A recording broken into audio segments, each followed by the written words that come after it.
Hey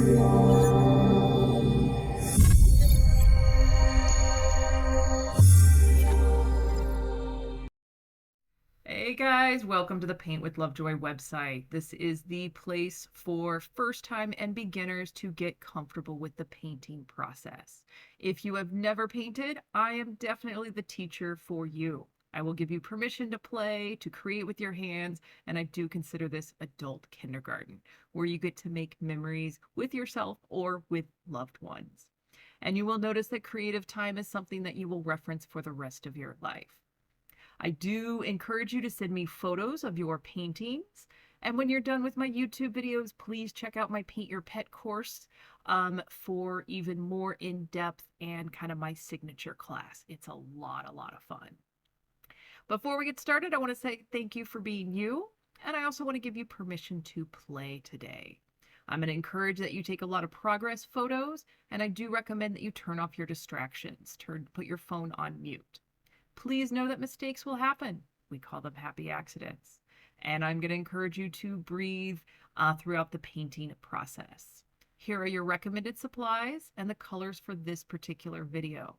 This video also has a traceable, a line drawing at the beginning, and you can either purchase the traceable and transfer, or you can pause the video and draw it freehand, whichever you feel comfortable doing. Again, progress photos are important, and I'm going to encourage that you pause and play the video as much as you need and rewatch anything that you want. Now let's go ahead and get started painting.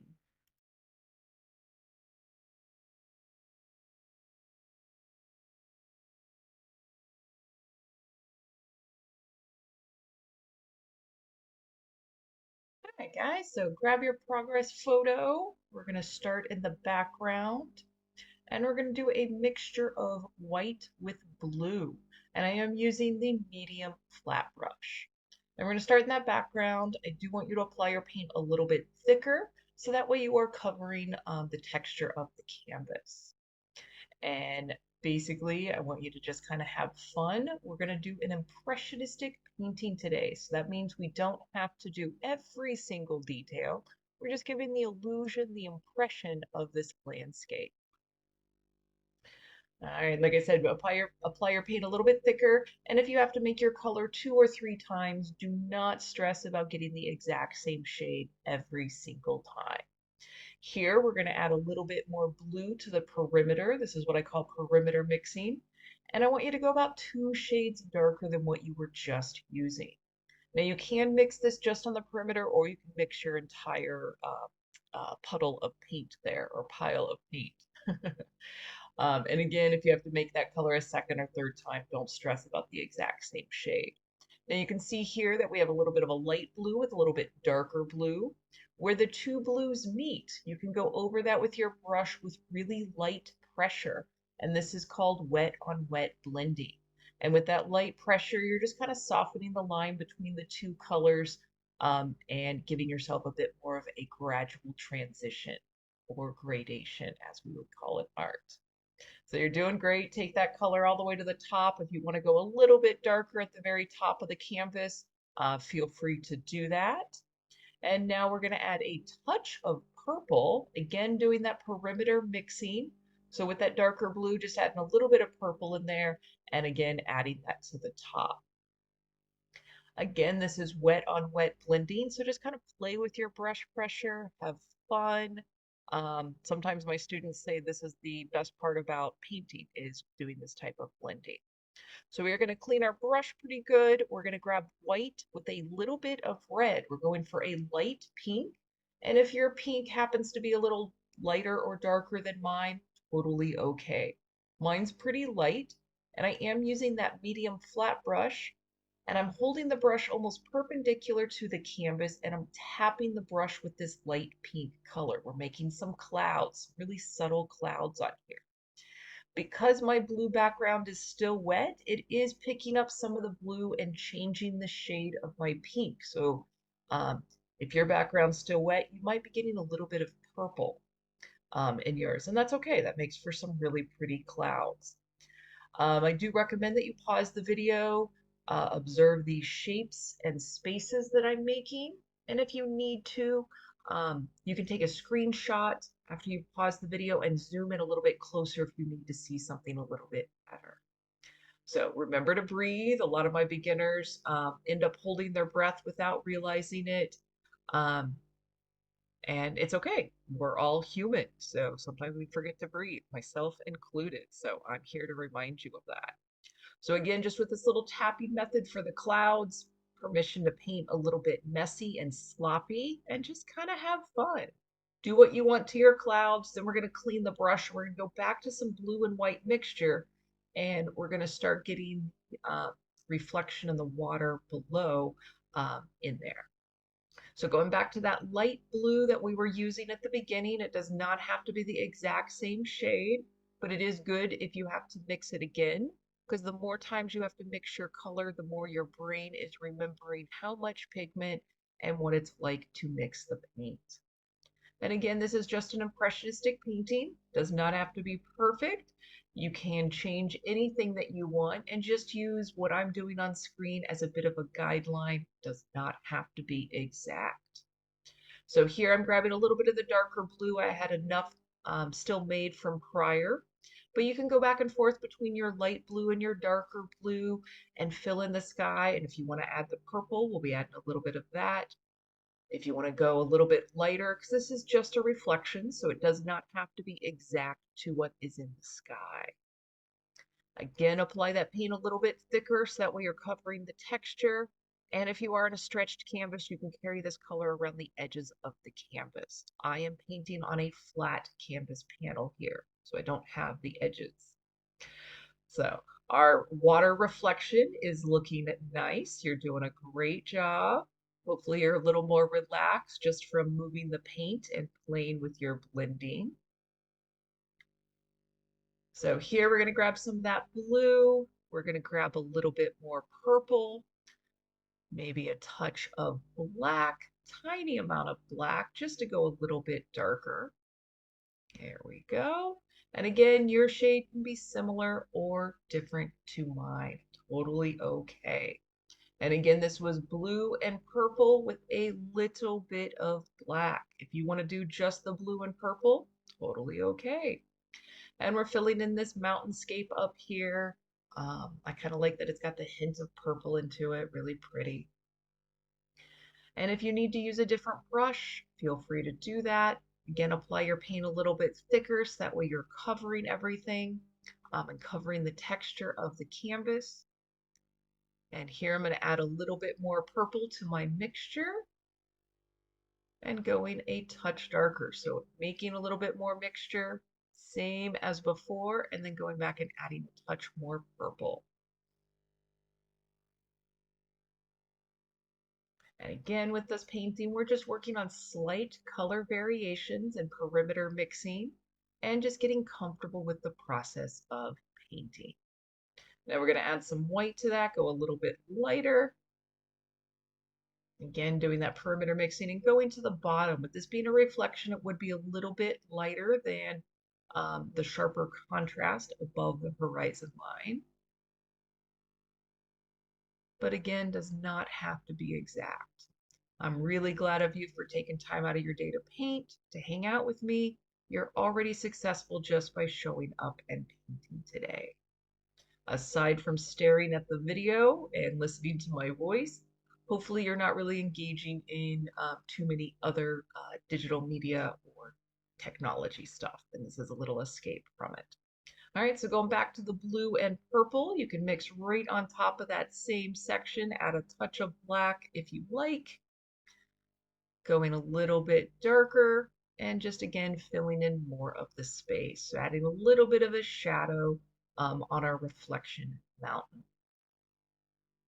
Again, that first layer is still wet, so as I'm applying the second darker layer, it is mixing with what's underneath and slightly changing colors.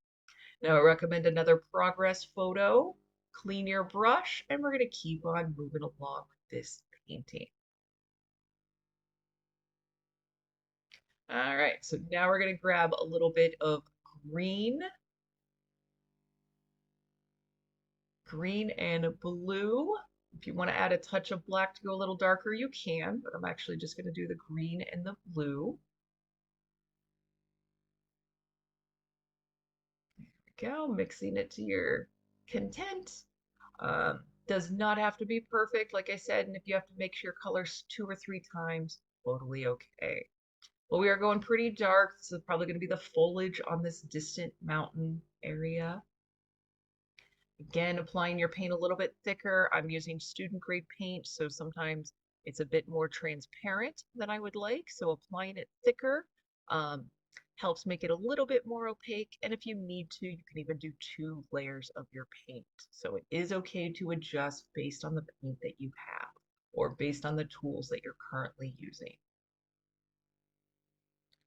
All right, so we got that base. We're going to add a little bit of white to it and go to that bottom reflection. And again, you can mix the whole thing or you can focus on your perimeter mixing. All right, just a little bit lighter for our reflection. And if you need to adjust, maybe you apply your color on the canvas and you go, you know what, maybe it's not light enough. It is okay to adjust once you even start painting on your canvas. At any point in the creative process, it is okay to adjust your color, adjust yourself, adjust your process. Nothing in this creative process is set in stone. This is just simply a place for you to play and have fun and escape the stresses of everyday life. So here we're going to grab some of that direct green. We have that bottom right hand corner, just getting that darker foreground section on there. And at this point, we should have no canvas space showing. Everything should be filled in. Now I'm going to grab a little bit of the green and black. We're going to go for a little bit of a shadow element. This is pretty dark. And I'm literally just going to be slapping some blobs on there, not filling in the whole space. Totally okay to be kind of messy with this particular step. And by putting the darker space on top of the lighter space is helping us give depth and illusion on this flat 2D surface. So pause the video, take another progress photo, and I'm going to recommend that we let this dry for about 10 or 15 minutes. Go take a break, and we'll resume instructions after I talk about my favorite class, my Paint Your Pet class, that I would love for you to join. This is a great class to paint what you love and to learn to paint by painting what you love. And if you've never painted before, I am a perfect teacher to walk you through the process. Most of my students are adults, so I do call it adult kindergarten, but this class is good for ages 10 and older. And it's a great escape just to kind of have fun. I have in-person workshops and online self-paced class, so that way there's something for everybody. My steps are very easy and logical to follow. You can paint your pet or your favorite animal. Just no humans are painted in my class, just animals. So again, check out the smiles, check out what an awesome job my students did. I've been doing this for 15 years. Pet people are the absolute best people to paint with, and I thoroughly enjoy what I do. So I would love to have you at a class. Check out the Paint Your Pet course, check out the discount code, and hopefully I'll see you in class one day. And let's get back into your current painting. So look at your painting from a distance. Take a gander at how much better it looks from a distance and get in that habit of, while you're painting, to look at your painting from 5 to 10 feet away. We tend to like everything a little bit better from a distance, and it's a good tool to help you give you confidence to keep moving forward because you do better than you think you're doing. So we're using the pointy brush right now, white paint. We're going to put some um, snow caps on this mountain, some white snow on the top of the mountain. I do put my foot in my mouth quite often and make up new words, so please feel free to laugh at me and just enjoy your process. So again, pointy brush, white paint. This does not have to be exact or even solid white paint. Just kind of let your brush play. You can pause the video, take that screenshot and zoom in closer if you want to see these kind of abstract shapes that I'm making. But again, it doesn't have to be exact. And when we look at this painting from a distance, we're going to go, oh, yep, there's snow on the mountain. So We'll be doing the snow up here, and then we will be putting some of this on the reflection below. So great job. Remember to breathe. I'm really proud of you for just going through the process and being a kindergartner today. All right, so going back with that white paint, going to the bottom. And again, if you need to pause the video, observe the shapes that you see and mimic that to the best of your ability. Again, this is an impressionistic painting, so it does not have to be perfect. Permission to just have fun and enjoy yourself right now. I certainly enjoy myself, so I want you to do the same. And already this is taking shape nicely, coming together really well. You guys are doing great. So now we're going to go back to the blue, green, and little bit of black mixture. Again, if you don't want to add the black, you don't have to. You can do just your blue and green. Still using the pointy brush and going a little bit darker here. Again, full permission to change what you feel you want to change. All right, and here with this, we're doing little dash marks, little vertical dash marks. We're imagining that each of these dash marks is a tree in this abundant forest way off on the horizon line. So with these little dash marks, every 2 or 3 dash marks, grab more paint. You're going to get into a big groove and a kind of a comfortable groove, but if you don't keep grabbing more paint, you're not actually applying anything to the canvas. So every 2 or 3 brush strokes, grab more paint, overlap these dash marks, and again, imagine that each of these vertical dash marks is a tree in this healthy and abundant forest on the horizon line. Take your time. This is not a race. You do not have to even keep up with the video. Pause it and go at your pace. So now I added a little bit of white to that, going just a slightly different color, but still doing the dash marks. If you want to get different colors, do some yellows and greens, or just green. Again, you can make this what you want. And adjust your color. So maybe you make a color, apply it to the canvas, and you go, you know what, it needs to be darker, it needs to be lighter. And then go ahead and adjust and paint over what you were just doing. All right, so here we are, filling in that forest, getting these dash marks, overlapping them. And again, as we look at this painting from a distance, our brains can interpret all these little dash marks of colors as an abundant forest on the horizon line. Now, one thing you may be noticing is that maybe your brush strokes, excuse me, maybe your dash marks keep getting wider and wider. So this is going to be a little bit of brush maintenance. Sometimes we get a lot of buildup of paint. So sometimes you need to actually wipe off the excess paint or fully clean your brush and then go back and grab your color and then reapply your paint. What happens when we get a lot of that buildup of the paint on the brush, it makes the bristles start to get further and further apart from each other. And that's why some of your brush strokes get wider and wider. So again, adding some more white, adjusting the color, playing with that depth. And again, little dash marks. Another thing that could be making your dash marks wider is your pressure of your brush. So as you're doing this second area, the reflection area, still with kind of vertical dash marks, but I'm making them go down towards the bottom of the canvas this time. Play with the pressure of your brush. Light pressure is going to create a smaller line. More pressure creates a wider line. And while you're doing this, this is great practice because as we get into more and more detailed stuff, or as you push your skills more and more, you're going to need more brush control. You're going to need to be that much more comfortable with your brush pressure and what you know you're capable of doing with the brush. And that only comes from practice. So that's why I encourage all my students to paint on a monthly, if not weekly basis, because all that practice is doing is getting you more and more comfortable with the process. All right, so here I switched brushes, went back to the medium flat brush, grabbed the green, and I'm painting right over the corner, painting over the darker and the lighter area. And this is because it's student grade paint, that second layer gives me more of an opaque coverage. So this little corner just got that second layer. All right, doing good. This is taking shape nicely. Hopefully you are proud of yourself with what you're doing. Go ahead and take that progress photo. And we're going to move back into black and green with the pointy brush.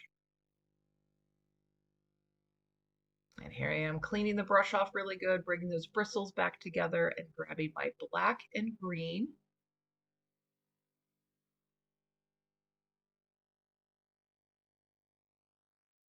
There we go. And we're going to get a little bit more distinct trees. So what we're doing is I'm using light pressure and I'm doing the center of the tree trunks first, and then we're going to do little dots for the foliage. So this tree line is in front of the mountain and in front of that forest. So that is why we're going darker. And if you want to use your just direct black, feel free to do that. And it's got a little hard to see right now, so give it a few moments. But now as I'm adding the foliage, I'm just doing little dots. I'm starting at the top of the line using light pressure, keeping it pretty skinny at the top. And then as I go down that line, having these branches kind of shoot out and get wider as it gets towards the bottom of the tree and where that horizon line is. So again, pause the video, take a screenshot, zoom in a little bit closer, and you can kind of see the shape of my tree. And then we're going to do that again with another tree to the left of it. If you do not want to add trees into your, or this type of tree into your painting, you can skip this step. Yeah, if you end up liking this process and you want to do a bunch of trees in this style, go right ahead and do that. You can add as many or as few trees as you want. And again, just keep in mind, this is just little dots. This is called pointillism. And we're just giving the illusion, the impression of a tree. We're not doing every single detail. Um, and we're not putting a whole lot of effort into it. So don't get caught up on making this a perfect tree. Again, as we look at it from a distance, we're like, yep, that's a tree. And all it is just a bunch of little dots next to each other. So if you're finding that your brush is shaky as you do this, exhale as you touch the brush to the canvas, and that will help steady out your hand. Take your time with this. It is not a race. I do recommend doing one tree start to finish and then doing the other one. So that way, if you decide you only want to do one tree after doing one, you don't have to do the other ones. So again, kind of your choice. And if you feel like putting the trees in different places than I am putting them, go right ahead and do that. Also keep in mind that we still have a reflection to do um, for this. So we'll be getting good practice with these dots and this tree line. And a little tip that I usually give when we start to do the reflection, you can actually turn your canvas upside down and go through this whole process a second time. Again, each time that you do this, you get more and more comfortable with your tools and the painting process. You're doing great. Keep in mind that trees come in lots of varieties. They grow in nature to the best of their ability to get light and water and the resources they need to live. So they do grow in different directions. There is not a perfect tree. There is not a perfect painting. So I say that to help you not strive for perfection on this painting. That's why it's an impressionistic painting. So here we go. I'm going to do the reflection trees. And since this is a reflection on water, they can wiggle a little bit more. They can maybe be a little bit bigger because it depends on the angle for the reflection. But again, it does not have to be perfect. So here I just used where each tree was and drew the center line, and then starting at the top of the tree, even though it's upside down, doing the same thing, little dots starting skinny at the top and then getting wider as it gets towards the base of the tree. If this is too much to do it upside down, turn your canvas, rotate your canvas 180 degrees, and then just pretend like it's the regular version. So your call, and feel free to adjust for what you need. And if you need to take a break and go eat something, go take a walk and come back and do your second set of trees, go ahead and do that. That's the great thing about painting at home is you get to adjust for your comfort level and even your attention span where it's at for that day. So take your time. And again, since this is the reflection, this can be a little bit sloppier. When we're completely done with everything that we'll be adding to the reflection area, then we'll put little lines on top of all of this for little ripple lines in the water. Again, just creating an illusion of this landscape. It is pretty amazing how much our brain fills in details when we're given information like this, or just giving limited information. Our brain's going, yep, that's a mountain with a reflection, with the water, even though we haven't painted every single detail. All right, and again, if you feel like maybe you need a few more trees, go ahead and add them and then do their reflection. If you feel like you're good with your trees, you can forward the video to the next part. But doing great.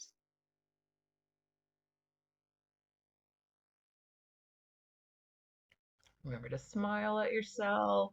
I'm proud of you for painting. Please don't wait too long to do your next painting. Hopefully this is a nice, healthy addiction that you're starting for yourself. So go ahead, take your progress photo.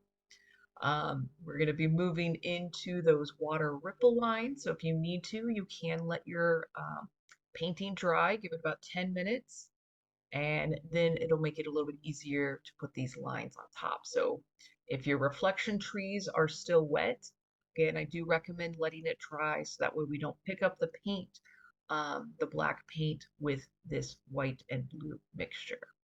So again, starting with the white, adding a little bit of blue, we're going to go from where that horizon line is towards the bottom of the canvas, and we're doing little ripple lines over everything. And we're imagining that these are those water ripple lines on top of the water, on top of the reflection.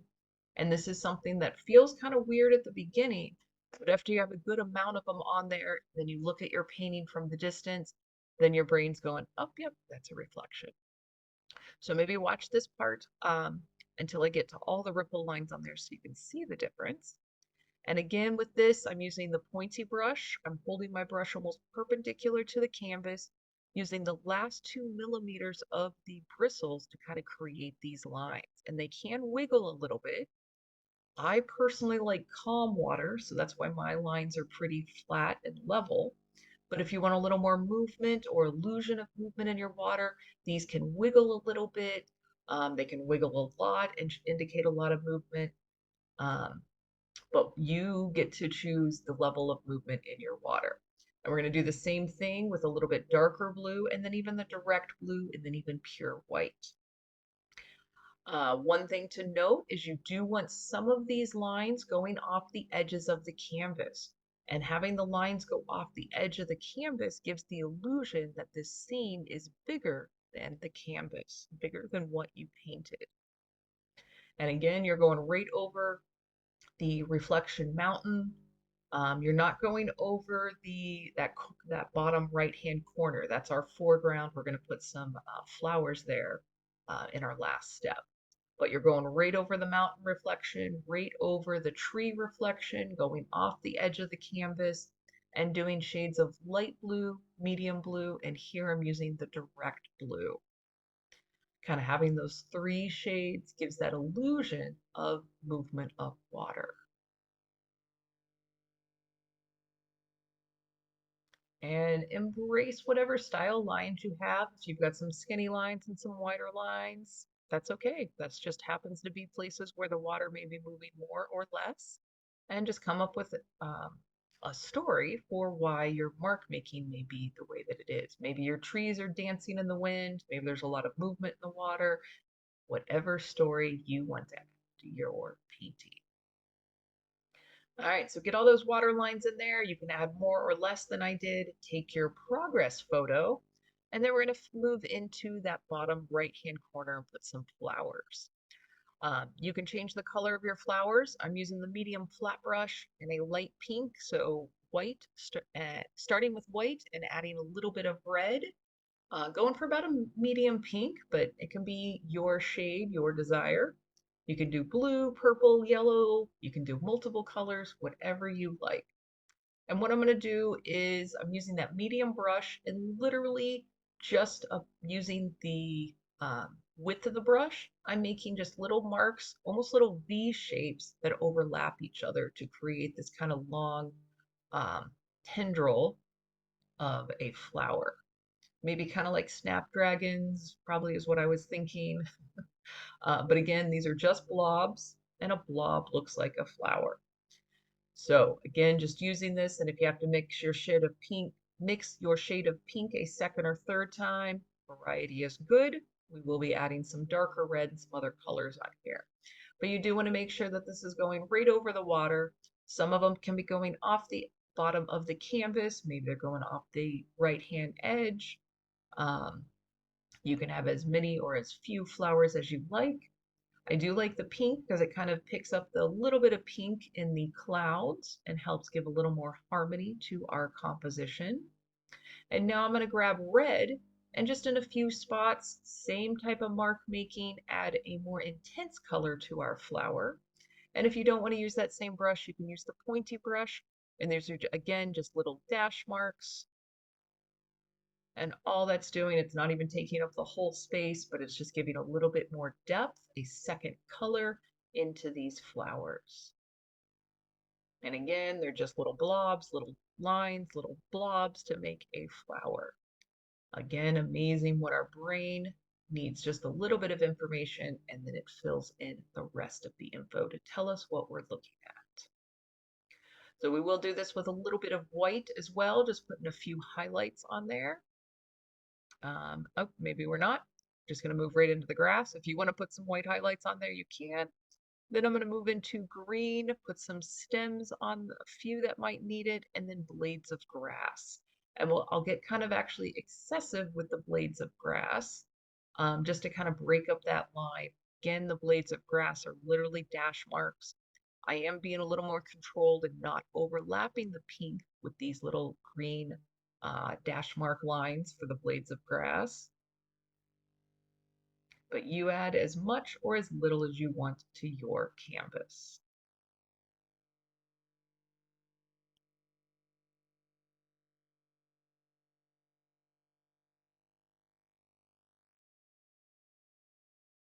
All right, so just going a little bit darker, just kind of fixing a few of that horizon line. This is optional, you don't have to.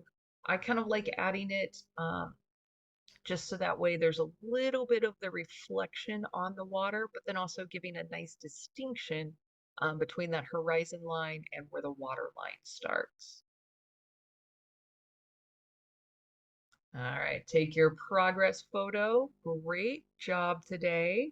I do hope you're a little more relaxed now than at the beginning of the painting. And this was a really good impressionistic style landscape. Thanks for painting today. Please send me photos of your artwork. I love seeing that, or tag me on socials. And definitely check out the Paint Your Pet course and that discount code when you're ready to kind of take it to the next level. I look forward to having you in class. And until next time, cheers.